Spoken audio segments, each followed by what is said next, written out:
Em um mundo de incertezas e perigos invisíveis, onde a ansiedade muitas vezes se torna uma sombra constante, existe um refúgio absoluto? Onde podemos encontrar proteção inabalável, uma fortaleza contra os desafios que parecem surgir de todos os lados? Será que há um lugar, ou talvez um estado de espírito, onde a segurança é mais do que uma esperança, é uma promessa? Hoje, vamos mergulhar em um dos textos mais poderosos e enigmáticos das Escrituras Sagradas, conhecido por muitos como o Salmo da Proteção Divina, o Salmo 91. Este cântico milenar, com suas palavras de consolo e força, tem ecoado através dos séculos, oferecendo esperança e um senso de segurança que transcende as circunstâncias. Ele não é apenas um poema antigo. É um mapa para um esconderijo espiritual, um guia para a paz em meio à tempestade. A promessa central deste salmo ressoa em seus primeiros versículos. Aquele que habita no esconderijo do Altíssimo, à sombra do Onipotente descansará. O que significam de fato essas expressões tão poéticas? Habitar em um esconderijo não é apenas estar fisicamente em um local. É uma condição de alma, uma postura de confiança e dependência. É reconhecer que, acima de todas as forças e ameaças que nos cercam, existe uma soberania maior, um poder capaz de nos abrigar. E descansar à sombra do Onipotente não é passividade, mas a certeza de que, sob a guarda de Deus, podemos encontrar repouso para nossa mente e espírito, mesmo quando o mundo ao redor clama por nossa atenção e nos impulsiona ao medo. Em nossos tempos modernos, onde a informação viaja na velocidade da luz, trazendo consigo não só avanços, mas também notícias de crises, doenças e desafios inesperados, as promessas de proteção do Salmo 91 ressoam com uma urgência ainda maior. Quem nunca se sentiu vulnerável diante de uma pandemia global, da instabilidade econômica ou da fragilidade das relações humanas? É nesse contexto que o Salmo 91 se torna um farol, apontando para uma fonte de segurança que não é abalada pelas intempéries da vida. Ele nos convida a olhar para além do visível, para uma dimensão onde a proteção divina é uma realidade tangível para o fiel.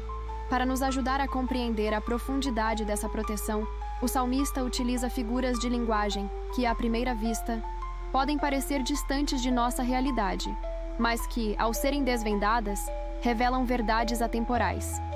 Ele fala do laço do passarinheiro e da peste perniciosa, metáforas potentes que despertam nossa curiosidade sobre seus significados mais profundos e como eles se aplicam à nossa jornada hoje. O que seriam esses perigos em nosso cotidiano? Como o fiel pode identificá-los? E, mais importante, como Deus age para defendê-lo dessas ameaças? Antes de continuarmos a desvendar esses mistérios e explorar as formas pelas quais Deus nos protege, inscreva-se no canal e diga-nos nos comentários de onde você está assistindo. Sua participação é muito importante para nós. Para desvendar a profundidade dessas metáforas, precisamos nos transportar para o contexto histórico e cultural do Salmo 91. Naquela época, a vida era intrinsecamente ligada à natureza e suas adversidades. Armadilhas e doenças eram perigos constantes e palpáveis, moldando a compreensão das pessoas sobre segurança e vulnerabilidade. É a partir dessa perspectiva que as figuras do laço do passarinheiro e da peste perniciosa ganham vida, revelando perigos que, embora se manifestem de formas diferentes hoje, são igualmente insidiosos. Primeiro, consideremos o laço do passarinheiro. Literalmente, essa expressão se refere às técnicas astutas e muitas vezes invisíveis que os caçadores utilizavam para capturar pássaros. Redes finas, armadilhas disfarçadas com iscas atraentes, tudo projetado para prender a ave desavisada antes que ela percebesse o perigo iminente. Era uma cilada sutil, que dependia da desatenção e da inocência da vítima. Metaforicamente, para o fiel, o laço do passarinheiro representa as ciladas sutis da vida. São as tentações ocultas que prometem prazer imediato, mas que, na verdade, nos aprisionam. São as conspirações que visam desviar nosso caminho, as armadilhas financeiras que nos levam a dívidas esmagadoras, ou os relacionamentos tóxicos disfarçados de amor ou amizade, que sugam nossa energia e paz. Imagine o fiel, distraído pelas trivialidades do dia a dia, sem perceber que está lentamente se enredando em algo que o prenderá e desviará de seu propósito. A astúcia dos caçadores da antiguidade, que que sabiam exatamente onde colocar suas armadilhas e quais iscas usar, encontra um paralelo na forma como os problemas se apresentam hoje. Muitas vezes, vêm embrulhados em promessas sedutoras, tornando-se difíceis de identificar até que seja tarde demais. O laço do passarinheiro não se manifesta com violência explícita, mas com um engano sorrateiro. Em seguida, temos a peste perniciosa. No mundo antigo, a palavra peste evocava imagens de destruição em massa. Epidemias e pragas eram verdadeiros flagelos, dizimando populações inteiras, sem distinção de riqueza ou status. A peste não era apenas uma doença, era um terror invisível que se espalhava rapidamente, deixando um rastro de morte e desespero. A fragilidade humana diante de certas doenças era uma realidade inegável, e a busca por refúgio em tempos de crise era uma necessidade urgente. Espiritualmente e metaforicamente, a peste perniciosa simboliza influências destrutivas que se espalham silenciosamente, contaminando a alma e a mente. Pense em ideologias tóxicas que distorcem a verdade, em comportamentos autodestrutivos que minam a saúde e o bem-estar, ou em ambientes que adoecem o espírito, promovendo o desânimo e a desesperança. Em nossa era, isso pode se manifestar como crises de saúde mental, ansiedade generalizada, depressão, ou até mesmo as pandemias modernas que, como o Covid-19, nos lembram da nossa vulnerabilidade coletiva. A peste perniciosa não se restringe apenas ao físico. Ela ataca a mente, o espírito, as emoções, espalhando-se como um vírus que busca corroer a fé e a paz de o fiel. Essas duas metáforas, o laço do passarinheiro e a peste perniciosa, representam perigos que, embora distintos, compartilham uma característica comum: a capacidade de agir de forma oculta e devastadora. Um busca prender e desviar, o outro busca adoecer e destruir. Ambos são ameaças reais à jornada de o fiel, exigindo discernimento e uma fonte de proteção que transcenda a capacidade humana. Mas o Salmo 91 não para por aí.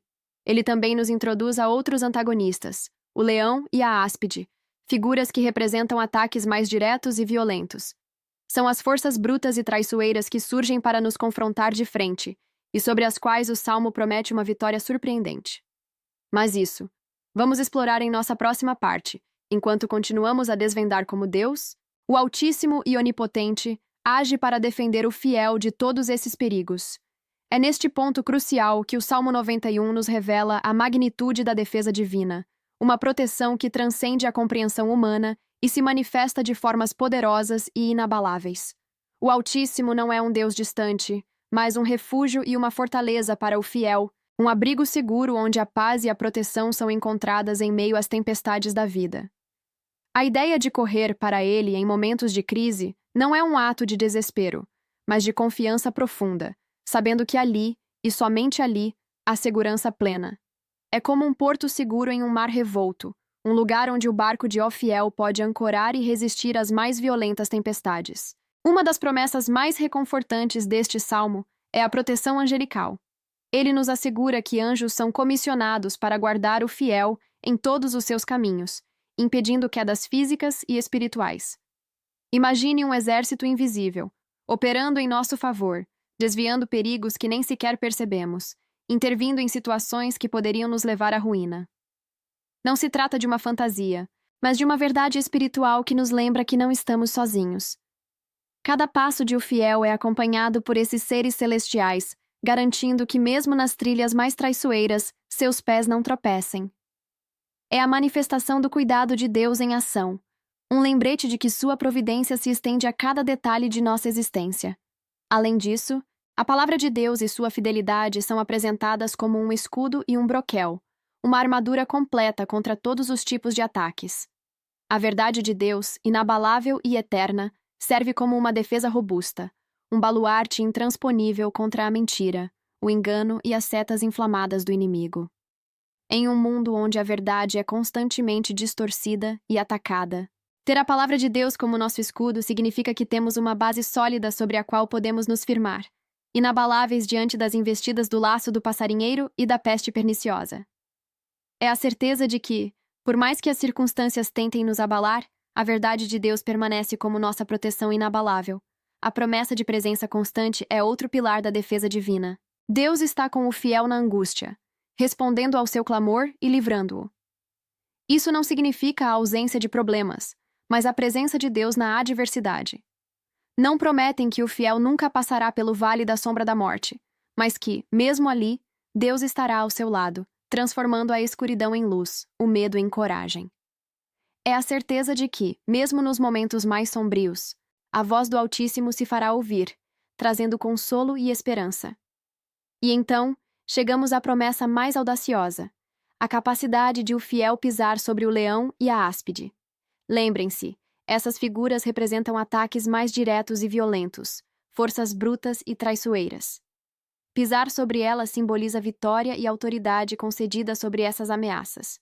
Não é apenas ser protegido delas, mas ter poder para superá-las, para anular sua força. O fiel, habitando no esconderijo do Altíssimo, recebe não só defesa, mas também uma autoridade espiritual para enfrentar e vencer os desafios mais ferozes que a vida pode apresentar. É a promessa de que, pela fé, o fiel não será vítima, mas vencedor.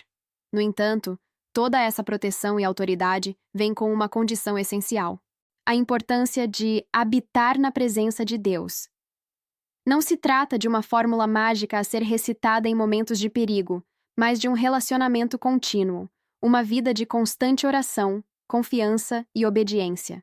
É um compromisso diário de buscar a face de Deus, de viver em sua vontade, de fazer dele o seu refúgio e a sua fortaleza. É a entrega total de o fiel, que escolhe confiar plenamente no Altíssimo.